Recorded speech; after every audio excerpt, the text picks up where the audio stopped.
Hello. In this video, we'll be combining the powers of Kubernetes and the Rust programming language to build a Kubernetes operator. This operator will help us debug web applications by creating an echo server in our Kubernetes cluster. When we're developing a web app, we often want to get insights about our client. As we test by hitting the web application, it's nice to have a server on our Kubernetes network that helps us debug those requests by echoing back request information, essentially an echo server concept.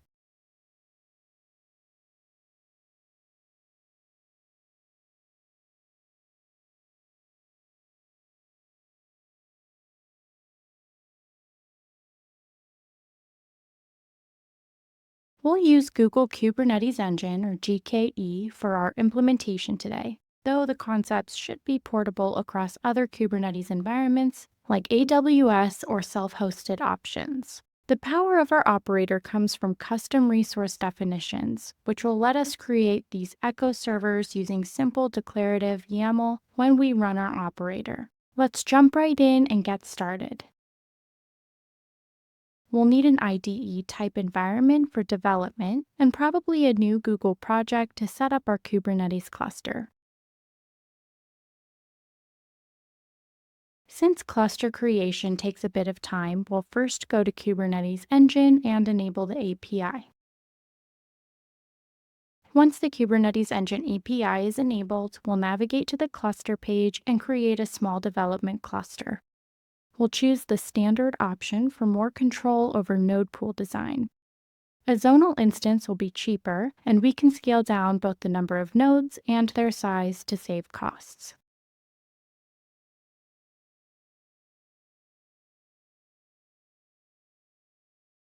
The defaults are generally good, so we'll click to create the example cluster. Once our cluster is set up, we can move on to the core and most exciting part, writing our operator. Let's use the cargo new command to create a new Rust package called echo operator. This is where we'll store our source code. Looking at the newly created folder, we see both package metadata and source code. We'll need to add dependencies as we go, but we'll keep most things contained in the main RS file for simplicity. We could separate this into modules if it grows in complexity, but for now, let's start with a single file and clear out the placeholder hello world main function. What we really want instead is an asynchronous main function. Here's our game plan.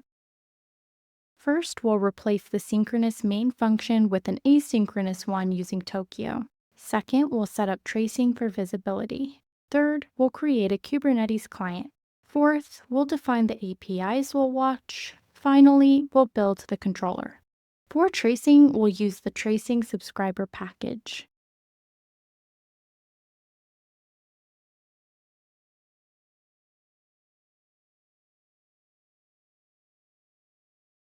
We'll add logs at the INFO level with environment-based filters.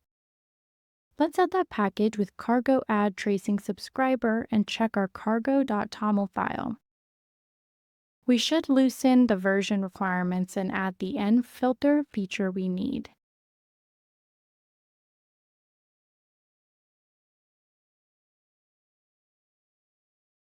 Next, let's set up our Kubernetes client using the kube package. No need to reinvent the wheel for working with Kubernetes. We'll import the client from the kube library and initialize it. The default client configuration should work fine on Google Kubernetes Engine.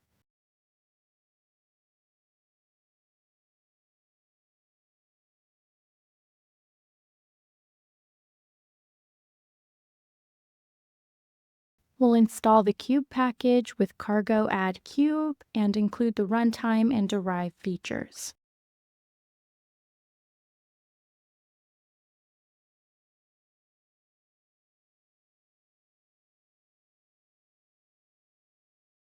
Now let's look at the resource APIs we'll need. We need an echo API and the custom echo server definition. We'll watch all namespaces, and to support these echo servers, we'll need both deployments and services.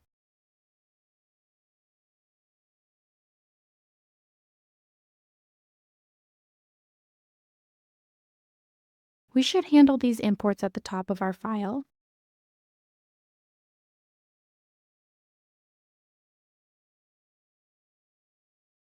We also need the Kubernetes OpenAPI package to get the APIs for deployments and services.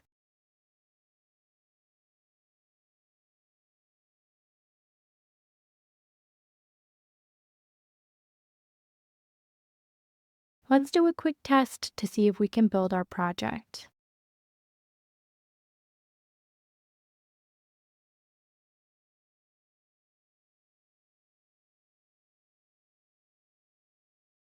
We're getting an error about the K8s OpenAPI package, which makes sense since we haven't installed it yet. Let's add it with cargo add K8s OpenAPI and specify the version feature corresponding to our Kubernetes version, which is 1.32.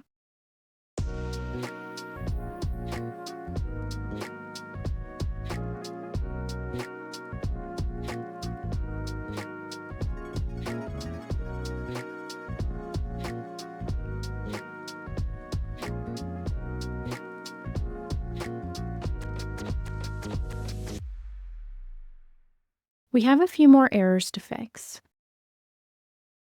Let's install the Anyhow library for error handling and fix our tracing error.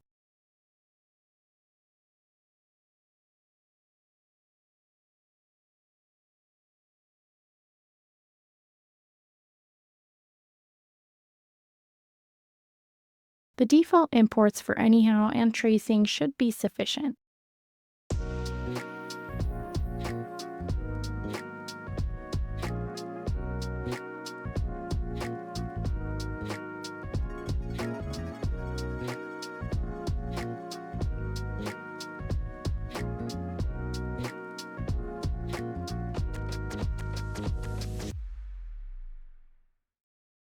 Now, the definition of our echo server is important as it will reflect the YAML structure of our custom resource.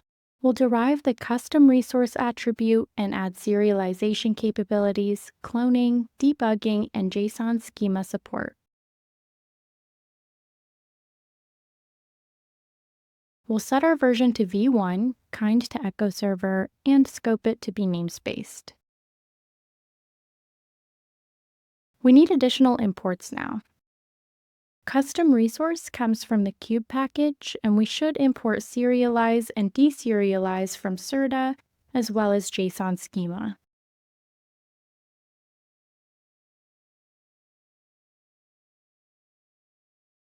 Let's fill out the specification of our resource.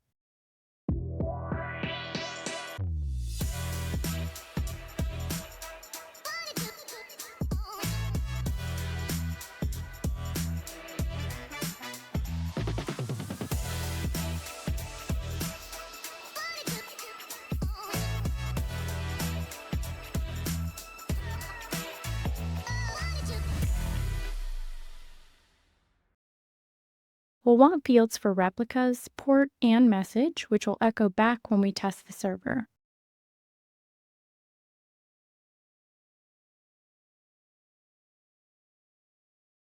For simplicity, let's set the default replicas to 1.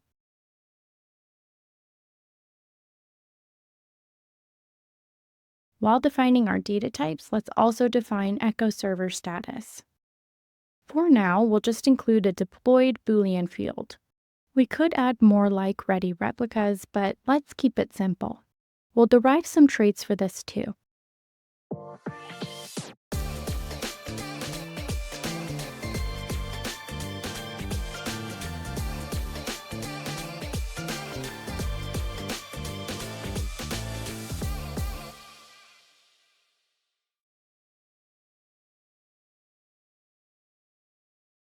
Let's keep moving along with our data type definitions. We'll probably want some custom errors and context for the reconciler as well.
Let's do another quick sanity check by trying to build the project to catch any typos or issues.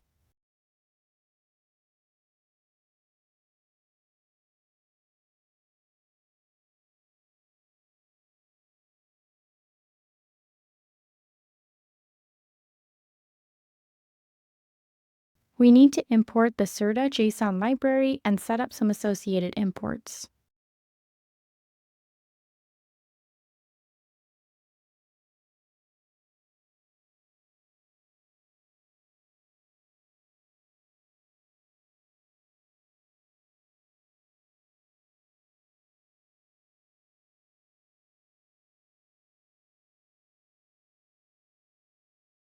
Note that the derive feature doesn't come included by default, so we need to make sure it's added to our dependencies.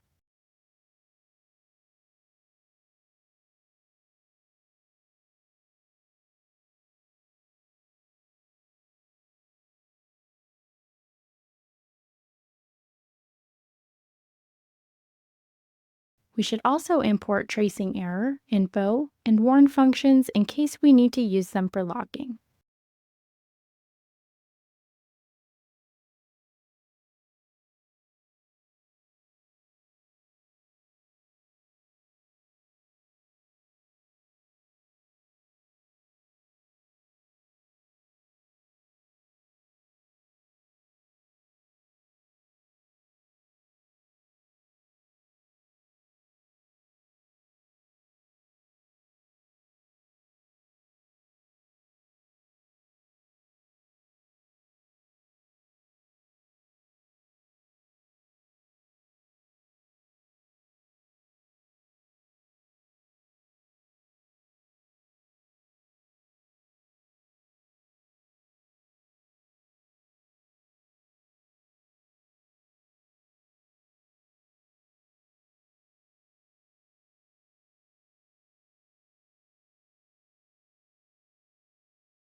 I'm not worried about not returning a result from main just yet. Let's make our main function asynchronous with Tokio to address the issue with the main function.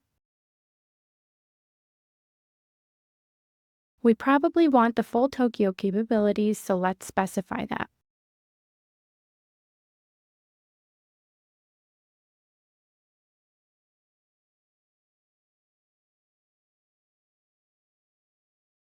To make our main function asynchronous with Tokio, we just need to add the Tokio main attribute macro to our main function. This marks our entry point as asynchronous and sets up the Tokio runtime for us. It allows us to bypass the need for a regular main function in Rust programs, as it internally sets up all the Tokio machinery to run our async code.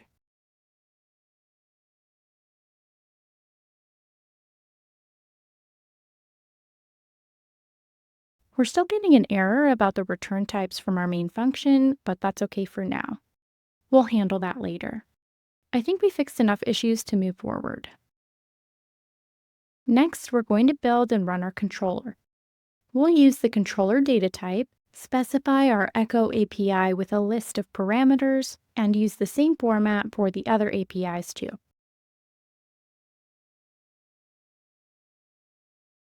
We need to manage some deployments and services, and we'll also need to run a reconcile function.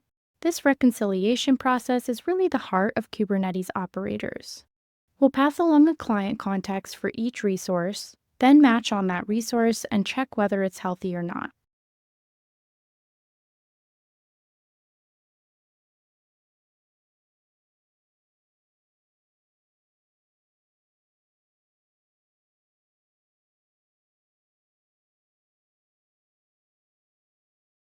If we get an error, we'll log a warning about failed reconciliation.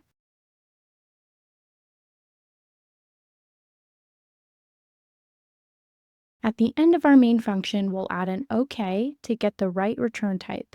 This code only runs if the operator stops because the controller will keep running otherwise. Let's add a clear message in case our operator stops, and then return that OK value. We're using a reconcile function and an error policy in this code, but we haven't set those up yet. Instead of jumping straight into the reconcile policy, let's start by writing some basic functions that the reconcile policy will use. For example, we know we'll need to build deployment objects for our Echo server.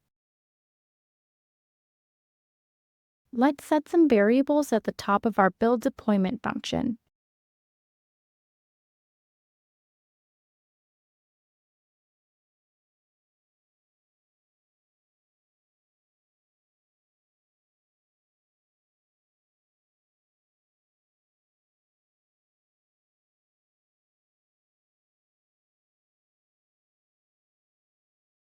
We're using some functions here that we'll implement later, but that's fine. We're just setting up the structure for now.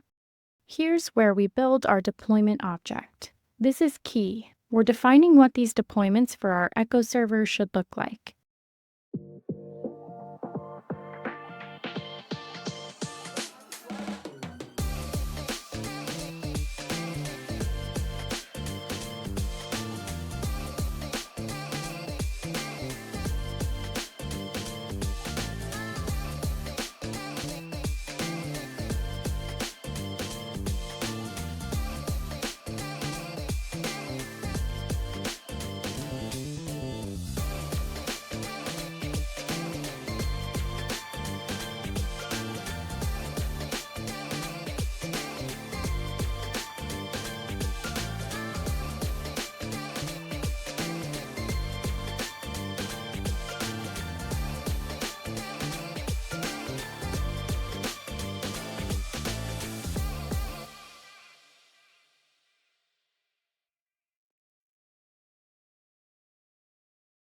We're using lots of default values and data structures, so we only need to specify what's essential in this spec, while still getting a full OpenAPI specification that our operator can use to create the deployment.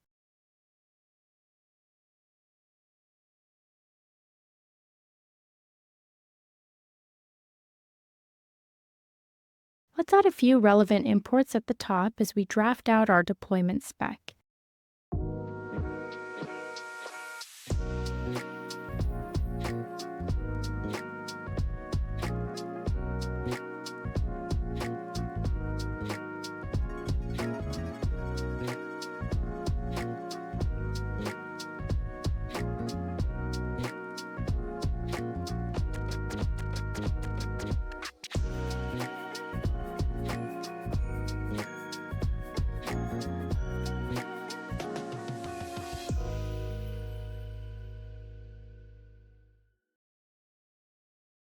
As we build out this deployment, we'll quickly find that we need a container.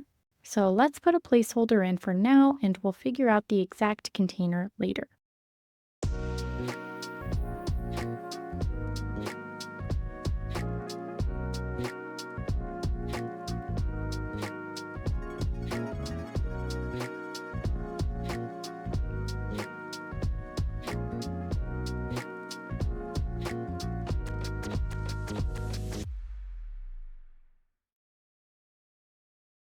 Our deployment spec is pretty multi-layered, but don't add a semicolon at the end. The goal is to set up this deployment or provided spec, not to terminate the function just yet. Unsurprisingly, we need a service too, so next we'll build that out.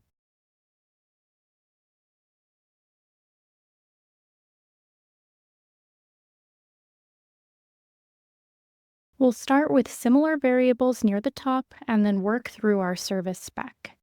As before, this will involve metadata, owner references, and labels. Our service spec needs a selector, a port, and maybe an explicit target port, which we might revisit later.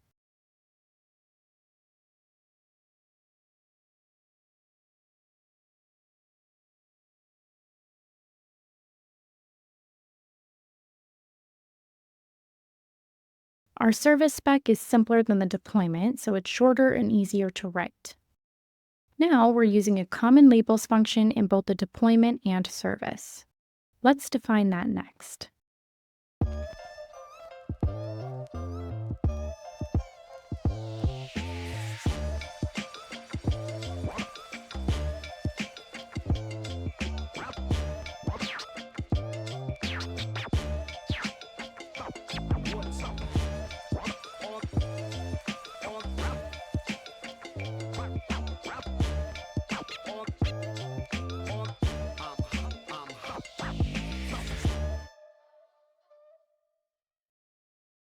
For our labels, we'll stick with the standard Kubernetes labels like app Kubernetes IO name, and we'll hardcode those, no need to overcomplicate.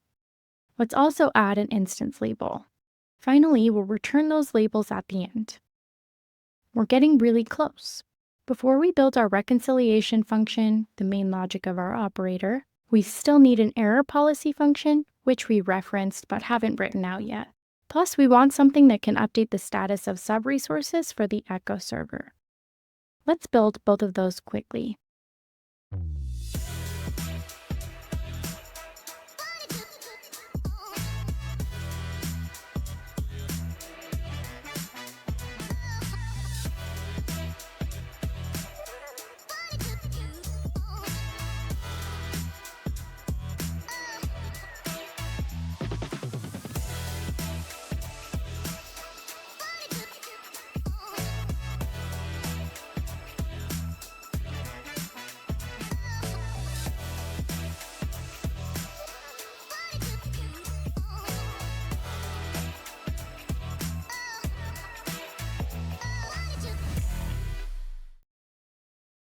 All we're doing in the update status function is patching our CRD, our Echo server, with the latest status updates. Let's define some patch parameters to specify exactly what we want to change.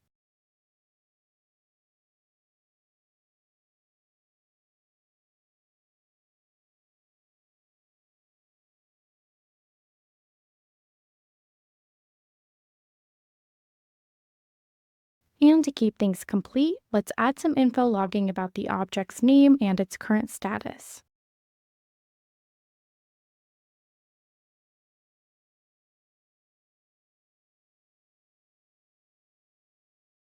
With that function done, let's move to our error policy. This function will be quick and to the point. Now, we've mentioned ARC several times. Let me explain what it means. ARC stands for Atomically Reference Counted. It's a smart pointer type in Rust from the standard library. Its main purpose is to enable safe, shared ownership of data across multiple threads. Think of it as Rust's way to tackle the ownership challenge. Normally, Rust only allows one owner to manage a piece of data to guarantee memory safety and avoid data races at compile times, but that makes sharing between threads tricky. ARC solves this by using atomic operations, allowing multiple threads to share ownership safely. There's also RC, which is similar but only for single-threaded scenarios. An ARC sticks around until the last owner is finished. The Rust compiler handles all the reference counting for you. To clarify, RC's reference counting is not thread safe since its updates aren't atomic, but ARC is built exactly for thread safety. That's why we're using ARC here, so we can safely share things like our context and custom resource objects across threads.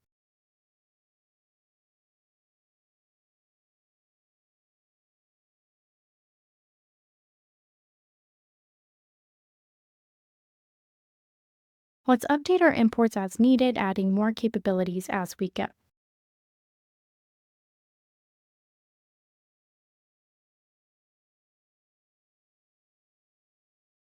For instance, we'll now pull in some runtime capabilities. Here's a watchout. If you're using the kube package alongside the Kubernetes OpenAPI package, both include an object meta type. You can avoid conflicts by importing it as kube object meta.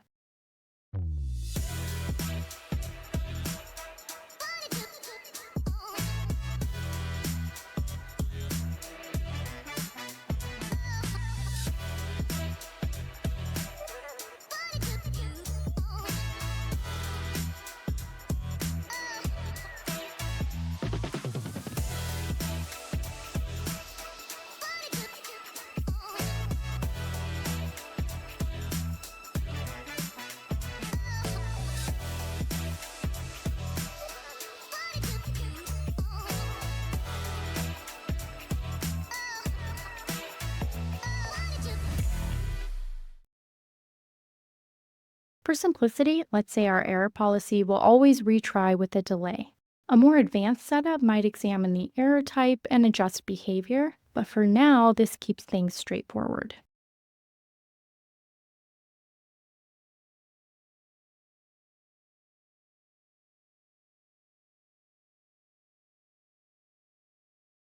Now let's move to our last piece of code before debugging, the reconcile function. Here we'll need a pointer to our echo server, the context, and we'll return an action.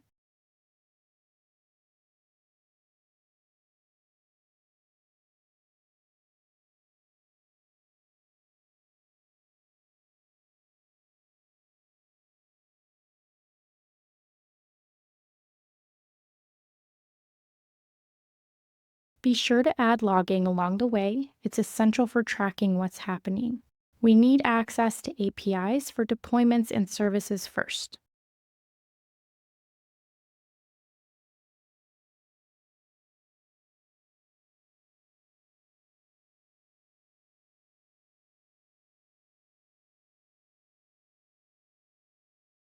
Next up, reconciling the deployment. At a high level, reconciliation means closing the gap between our desired state for the deployment and what's running in reality. We'll first get our target desired state, then fetch the current existing deployment.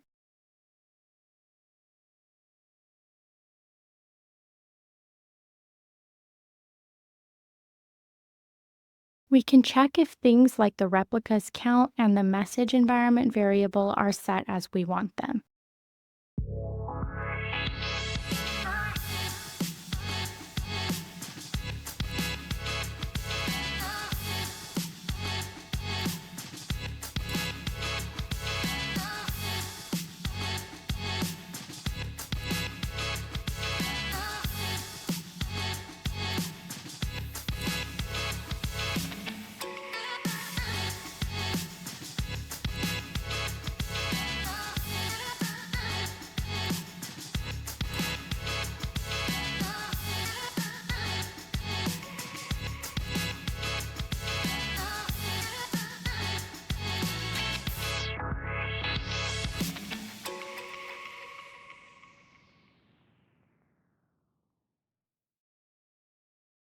This chain of processing might look massive, but it's really just diving into the deployment structure to extract our message value. Once we have that, we simply check, do the existing replicas match what we want? Does the message match?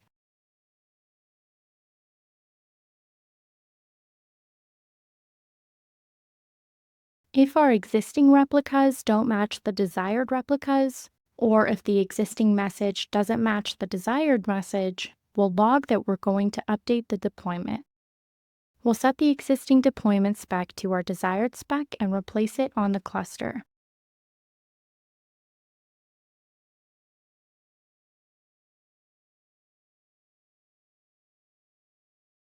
We should also handle the case where the deployment is already up to date with a log message. We also need to cover the none case where there's no deployment at all. In that case, we'll log that we're about to create it.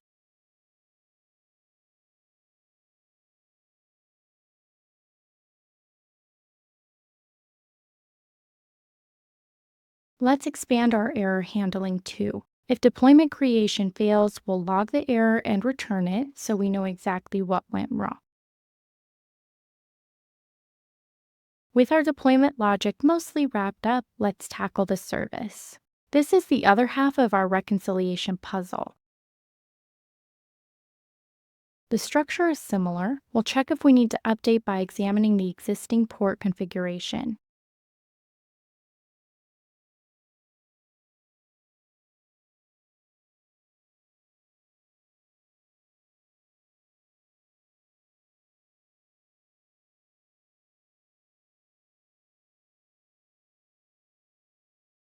If the existing port, what's actually running, differs from our specification, we'll log that and perform the same replace operation we did with the deployment. If there's no difference in the port, we'll log that things are up to date. And again, we'll handle the none case where we need to create the service. Let's also add a log statement in case we encounter any issues creating the service. We're getting very close. The last step is updating the status. Let's use the update status function we built earlier. We'll pass in our client, the name, the namespace, whether it's deployed, and then we'll requeue after 5 minutes.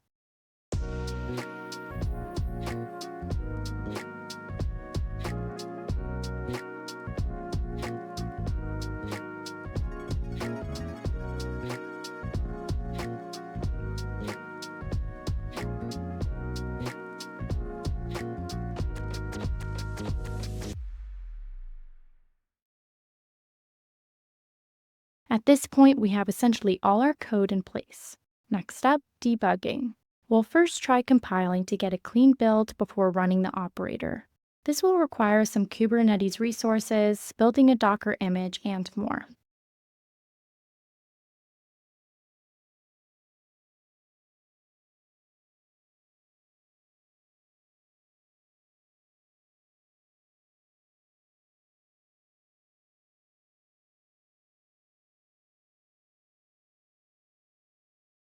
Looking at our reconcile function, I should check if I'm missing a bracket somewhere.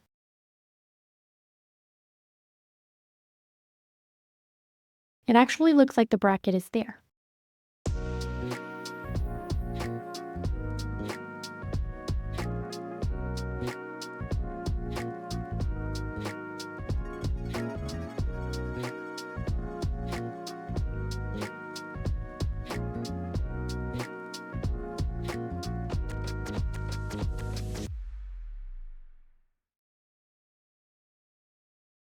As you can see, a surprising number of issues are just simple typos.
With a few quick fixes, we're almost done.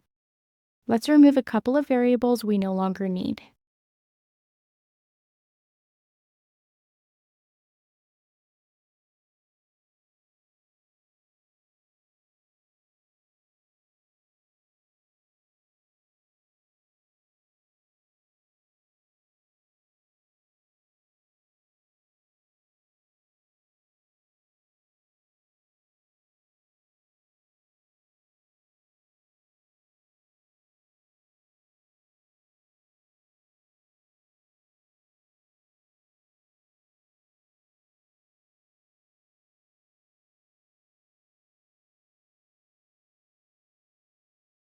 After a few more quick fixes, we have a couple of warnings to check out, but I think we're ready to move on to building the Docker image.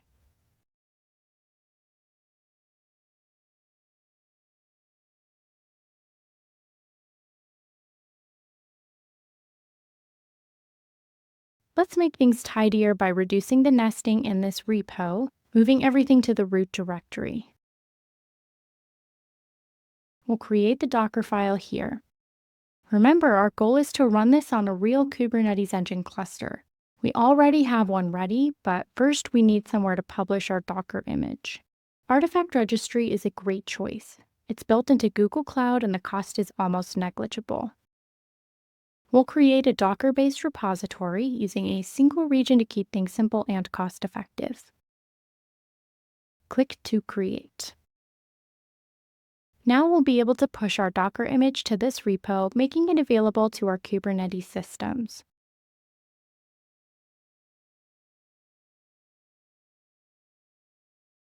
Let's create the Docker file from scratch so we can walk through each step together. This one will be quite simple.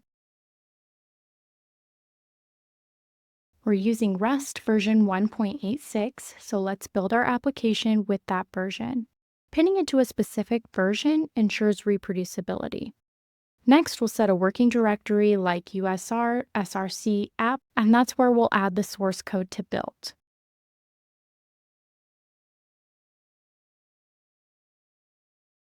The main build command is cargo build with the release and locked flags for best results.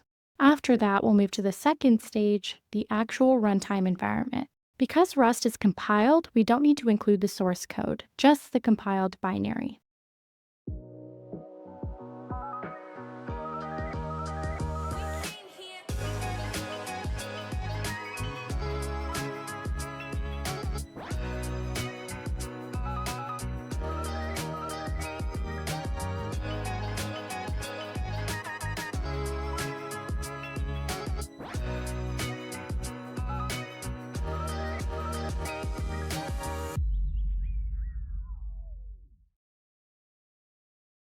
So, in summary, we built the binary in the first stage, copy it into our runtime environment in the second stage, and that becomes our CMD for the Docker container. Let's get our image repository path now.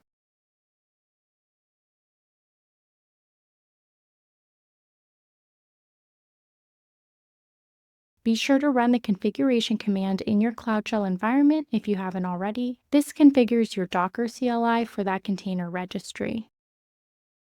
Then use the copy path to get the repos path.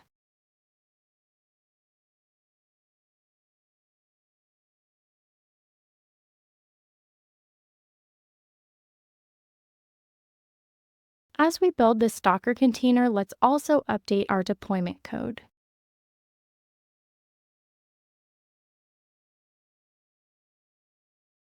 Previously, we used a stub container, but now we want to use the container we've just built. So we'll update the path to that.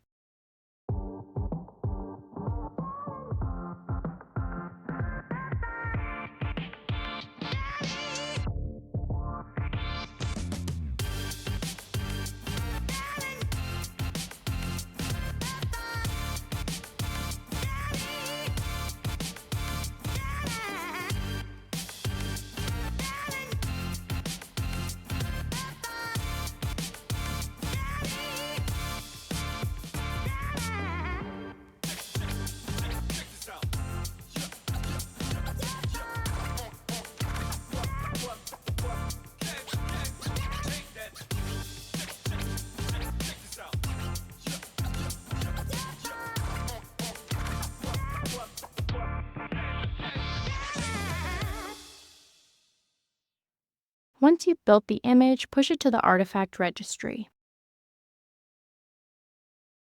Refresh the repo, and there's your new Docker image.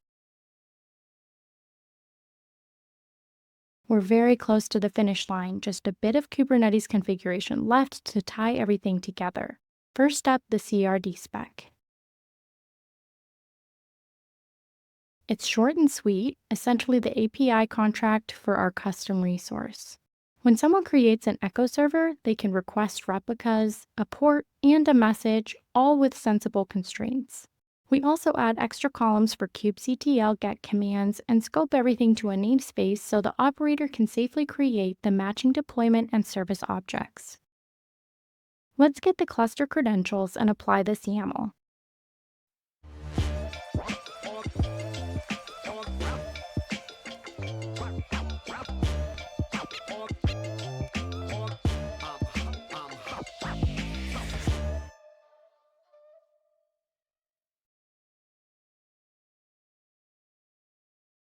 I've rebuilt and pushed with the updated deployment spec. With cluster credentials in hand, let's create the CRD. Wait, I just spotted a bug. The echo servers are accidentally running the operator image. We need a lightweight image that simply echoes request properties.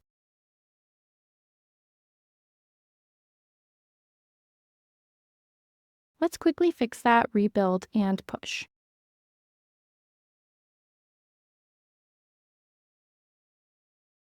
While that rebuilds, let's create the deployment file for the echo server operator. This reconciler will run the Rust code we just containerized. We'll insert the image reference, ideally a specific version tag, but latest will work for this demo.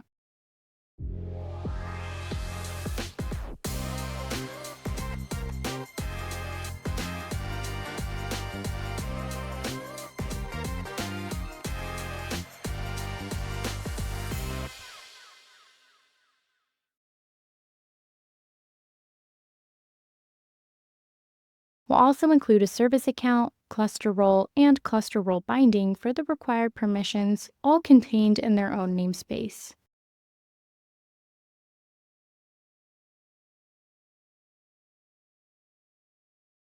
This will be the running workload that handles all our different echo servers.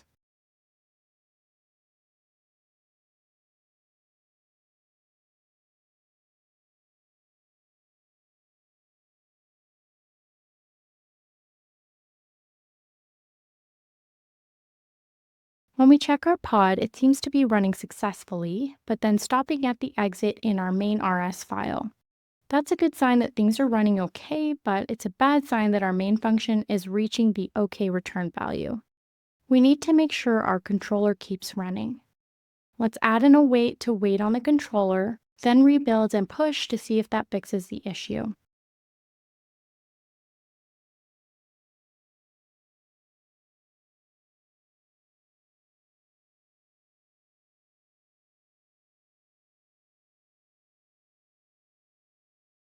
Once the revised Docker image is pushed, we just need to delete the pod for our operator so Kubernetes will recreate it with the new image.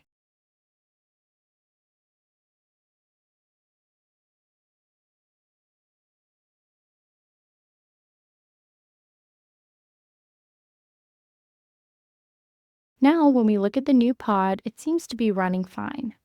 Let's check the logs. No logs, which is presumably okay at this point. Let's create an echo server instance as our final test. The specification will be lean. We'll just give our echo server a name, my echo server, and specify a custom number of replicas, port, and message. We'll create this in the default namespace. We can see that our operator has automatically created a deployment with 2 replicas. We also have a service that's been automatically created on the 8080 port as specified in our echo server spec. Both containers seem to be running fine. Let's test this end-to-end by doing a port forward to our my echo server instance.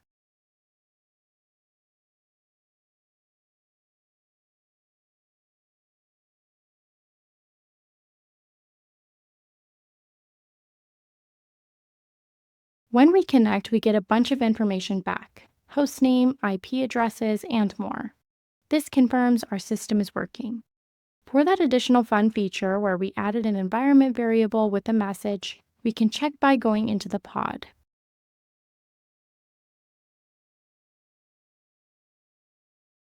There's our secret message, which could potentially be used for any special operator code.